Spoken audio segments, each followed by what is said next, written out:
Dengan demikian, eksternal memori mempunyai fungsi yang hampir sama dengan internal memori. Hanya bedanya, internal memori terletak di dalam CPU, sedangkan eksternal memori berada di luar CPU. Nanti kita bahas fungsinya, macam-macam dari alat simpanan luar, dan lain-lain. Oke?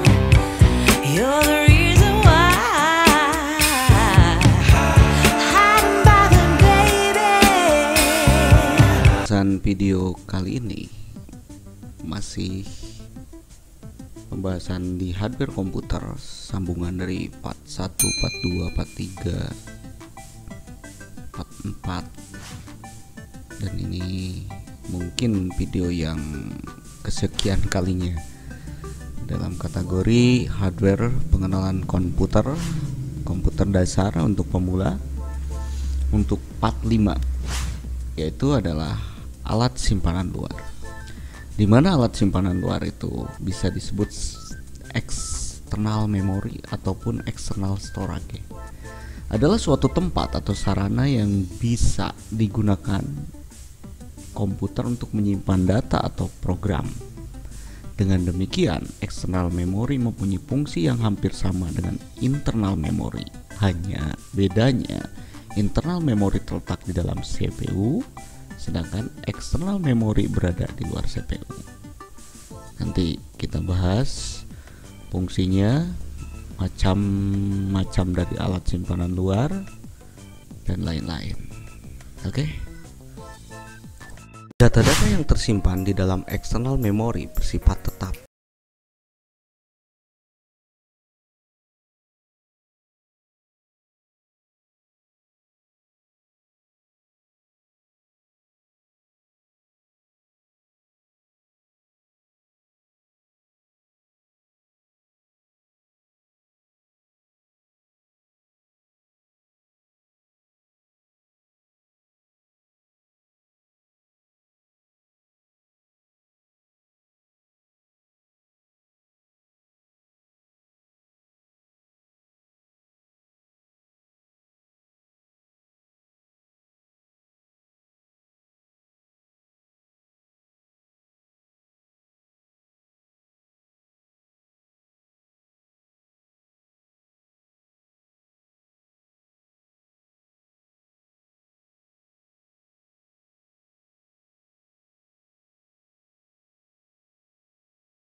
ketinggalan sejarah karena udah tidak dipergunakan lagi. Si floppy ini penggunaannya hanya menyimpan data yang sangat kecil. Tapi pada waktu itu, pada zamannya udah keren banget ini. Jadi media yang dipakai menulis data pada floppy tersebut, pada disket tersebut,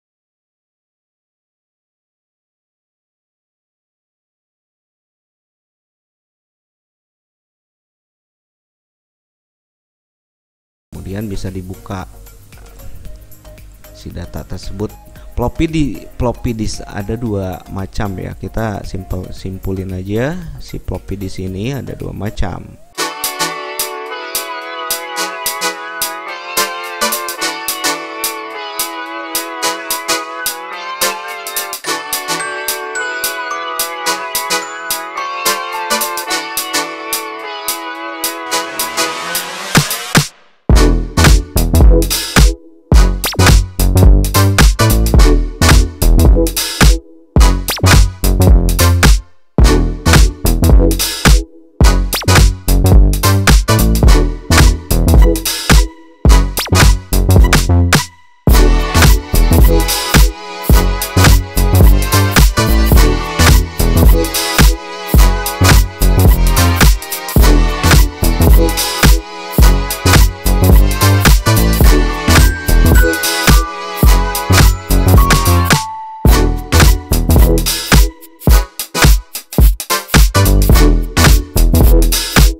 Memori yang kedua jenisnya adalah hard disk, atau bisa disebut dalam bahasa tekniknya HDD, atau dalam pengkodeannya ada ID. Itu adalah hard disk. Hard disk adalah salah satu perangkat keras komputer yang menyediakan ruang penyimpanan yang digunakan untuk menyimpan atau membaca data pada komputer. Hard disk merupakan jenis memori komputer yang memiliki sifat non-volatile. Memori yang berarti data pada memori jenis ini tidak akan hilang meski perangkat tersebut telah dimatikan. Berbeda dengan media penyimpanan RAM yang hanya menyimpan data selama perangkat tersebut memiliki daya. Hard disk merupakan memori berkapasitas besar pada komputer yang berfungsi untuk menyimpan atau membaca data pada komputer. Data yang disimpan tersebut seperti sistem operating system atau sistem operasi, semisal Windows, Linux, atau software, bisa software browser ataupun Office dan lain-lain, serta data pribadi Anda, semacam pribadi seperti YouTube, semisal menyimpan data dokumen, foto, lagu, video, dan lain-lain. Adapun komponen hard disk terdiri dari beberapa komponen penyusun sehingga mampu menjalankan fungsinya dengan baik. Adapun komponen tersebut diantaranya ialah yang pertama adalah platter. Platter terbuat dari bahan keras, nih yang ini yang bentuk piringan, dari bahan yang keras seperti aluminium, kaca atau keramik yang kemudian diselimuti dengan bahan magnetis yang berfungsi untuk menyimpan data di komputer Anda. Ini contohnya ya. Nih ada. Nah, ini. Sedangkan spidol, yang kedua adalah spidol. Spidol merupakan, spidol ini merupakan komponen yang berfungsi untuk menahan platter agar tetap berada di posisinya pada saat si platter itu diputar. Selain itu, pada spidol juga terdapat motor yang berfungsi untuk memutar platter dengan kecepatan yang tinggi. Nah, ini berputar nantinya. Jika kita membongkar atau membuka sebuah hard disk, dalamannya akan seperti ini. Kemudian untuk komponen yang ketiga adalah read atau write head. Read atau write head adalah komponen yang berfungsi untuk membaca, menulis, atau menghapus data pada platter. Nih, pada piringan ini ada read dan write head-nya. Terdapat satu head di tiap sisi platter. Satu sisi di atas berfungsi untuk membaca, nah di sini, dan satu sisinya di bawah untuk menulis. Dalam hal menjalankan fungsinya, read atau write head ini dibantu dengan actuator arm. Belepotan bahasa Inggrisnya ya. Dibantu dengan actuator arm. Ini ada lengannya. Kemudian yang keempat, komponennya ada read write actuator arm, dimana berperan layaknya sebuah lengan tuh, sama kayak lengan ya pada jenis pemutar musik yang dulu, piringan hitam, contohnya musik yang kayak dulu jadul dulu. Arm ini berfungsi untuk menyesuaikan posisi read atau write head sesuai dengan lokasi data yang akan ditulis pada pattern. Jadi si actuator arm atau lengannya ini bergerak-gerak sesuai menulis atau membaca dari putaran ini. Oke. Kemudian jenis dari hard disk tersebut yang sering digunakan untuk yang sering kita kenal adalah yang pertama adalah ATA. ATA adalah Advanced Technology Attachment. Yang kemudian adalah SATA, serial ATA. Yang ketiga adalah SCSI, Small Computer System Interface. ATA dan SATA biasanya digunakan untuk personal yang sering kita gunakan. Pokoknya yang intinya ATA itu yang jadul, yang dulu nih, kayak semacam ini. Ini jenis ATA. Kemudian jenis SATA yang kayak gini. Nih, ini bedanya kita bedakan aja. Perbedaannya ini, ATA yang jadul ini kabel datanya lebar. Kemudian yang SATA itu yang sekarang kabel datanya berbentuk kecil, semacam itu.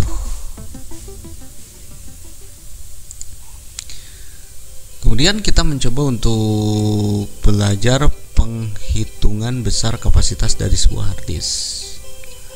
Ukuran dari sebuah kapasitas hard disk yang pertama adalah byte. Byte adalah ukuran terkecil dari suatu kapasitas hard disk. Seperti yang sobat ketahui bahwa 1000 byte sama dengan 1 kilobyte. Kemudian yang kedua, kilobyte atau KB. 1 kilobyte sama dengan 1000 byte. Ini penghitungannya ya. Kemudian megabyte. 1 megabyte sama dengan 1000 kilobyte. Kemudian naik lagi ke gigabyte atau 1 gigabyte. 1 gigabyte sama dengan 1000 megabyte. Naik lagi ke terabyte atau TB. 1 terabyte atau 1 TB sama dengan 1000 gigabyte.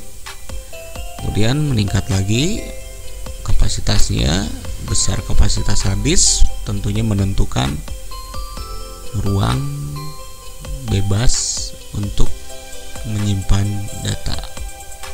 Makin gede kapasitasnya berarti kita leluasa untuk menyimpan datanya. Setelah terabyte adalah petabyte. 1 petabyte sama dengan 1024 terabyte.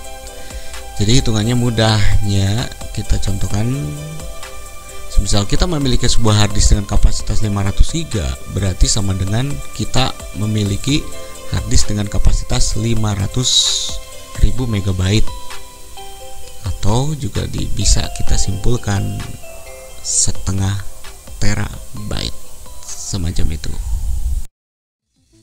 Kemudian untuk jenis yang ketiga dari external memory atau external storage atau simpanan luar adalah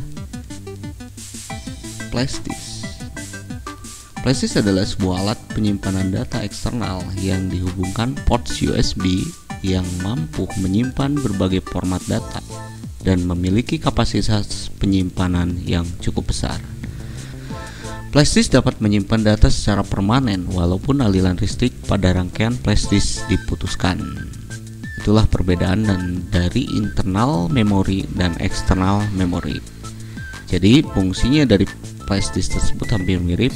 Dari kesemuanya itu adalah sebagai media untuk menyimpan data dan memindahkan data dalam berbagai format dalam kapasitas yang cukup besar. Flash disk juga dapat digunakan untuk media instalasi. Ya, instalasi sebuah sistem atau operasi OS yang baru untuk komputer Anda tanpa menggunakan DVD sebagai media instalasinya. Begitu ya fungsi dari flash disk tersebut, selain sebagai penyimpanan data ataupun untuk memindahkan data dari satu PC ke PC lain atau dari laptop satu ke laptop yang lain, juga bisa digunakan sebagai media instalasi sistem operasi atau OS, contohnya Windows, untuk media instalasi.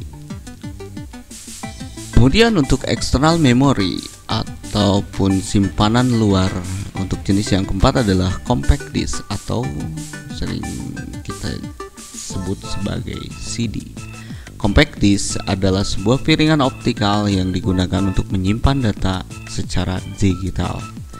Teknologi cakram padat kemudian diadopsi untuk digunakan sebagai alat penyimpanan data yang dikenal sebagai CD-ROM, serta untuk media yang dapat ditulis sekali maupun berulang-ulang atau CD-RW. Sedangkan media yang digunakan untuk membaca dan menulis data pada CD dinamakan CDR drive dan CDRW drive. Jadi jenis compact di sini ada yang bisa ditulis berulang-ulang, berarti jenisnya adalah CDRW. CDRW di sini artinya CD read write, dibaca dan juga bisa ditulis. Dan ada yang hanya compact disk atau CD dengan jenis yang hanya ditulis sekali saja. Kemudian masih dalam kategori compact disk tersebut ada yang jenisnya dalam bentuk DVD, Digital Versatile Disk. DVD adalah sejenis cakram optik yang dapat digunakan untuk menyimpan data, termasuk film dengan kualitas video dan audio yang lebih baik dari kualitas VCD. DVD juga berkembang menjadi DVD-R dan DVD-RW. Sedangkan media yang digunakan untuk membaca dan menulis data pada DVD dinamakan DVD-R drive dan DVD-RW drive.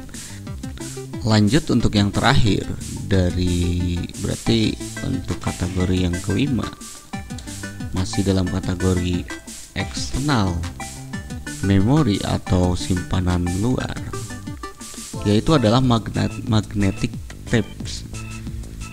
Ini adalah mungkin udah jarang juga kita jumpai, tapi masuk dalam kategori dari simpanan luar. Magnetic tape merupakan media penyimpanan data yang biasa digunakan untuk komputer jenis mini ataupun mainframe. Ini jenisnya. Terdapat dua jenis magnetic tape yang biasanya digunakan oleh komputer. Jenis pertama mempunyai bentuk standar yang memiliki lebar pita setengah in atau setengah atau 12,7 mm. Magnetic tape terbuat dari plastik tipis yang dilapisi magnetik pada permukaannya. Bentuk kedua adalah kaset ataupun cartridge, seperti halnya yang telah kita kenal pada kaset yang terdapat di audio tape recorder. Jadi magnetic tape ini masuk dalam kategori external memory atau simpanan luar. Cuman dipergunakan dalam jenis komputer mini atau mainframe. Ini hanya sebagai contoh aja bahwa si magnetic tape ini adalah jenis kategori untuk simpanan luar, walaupun ada dan tiadanya untuk sekarang dipergunakan atau tidaknya mungkin udah jarang, seperti halnya disket. Ini aja sebagai contoh saja bahwa magnetic tape juga adalah kategori dari external memory. Jadi sebagai contohnya, mungkin ada yang masih menyimpan kaset-kaset pita untuk jenis-jenis lagu-lagu yang pada masanya itu recordingnya atau penyimpanannya dalam bentuk kaset, belum DVD atau CD. Sekarang kan lebih-lebih ke bentuk rekaman secara digital. Oke, untuk sobat YouTube semuanya, hanya external memory untuk pembahasan external memory atau external storage atau simpanan luar. Kita cukupkan sampai di sini. Mohon maaf dari salah-salah kata atau penyampaian atau bahasa-bahasanya yang belepotan. Mungkin untuk video berikutnya nanti kita akan membahas komponen pendukung. Komponen pendukung ini adalah komponen yang melengkapi kerja dari komputer, berfungsi yang sangat penting juga karena di sana kita akan mendapatkan yang namanya motherboard atau mainboard, power supply, VGA card atau sound card, dan cache ya. Itulah komponen pendukung yang akan kita bahas di video berikutnya. Oke, dadah, bye bye. Assalamualaikum warahmatullahi wabarakatuh.